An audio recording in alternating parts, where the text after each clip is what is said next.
birashashoboka yuko twihana kuko Yesu aracyari ku ntebe y'imbabazi.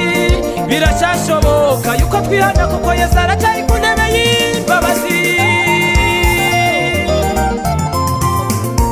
Nyaruka wewe ukiri mu byaha, nyaruka Yesu aragukiza. Nyaruka wewe ukiri mu byaha, nyaruka Yesu arakubarira. Nyaruka wewe ukiri mu byaha, nyaruka ku Mana yawe. Nyaruka wewe ukiri mu byaha, nyaruka Yesu aragukiza. Nyaruka wewe ukiri mu byaha, nyaruka Yesu arakubarira. Nyaruka wewe ukiri mu byaha, nyaruka ku Mana yawe.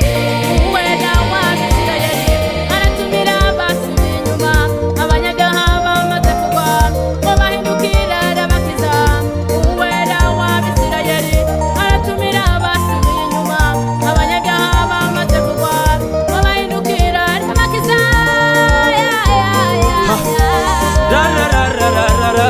Birashashoboka yuko twihana kuko Yesu aracyari ku ntebe y'imbabazi. Birashashoboka yuko twihana kuko Yesu aracyari ku ntebe y'imbabazi.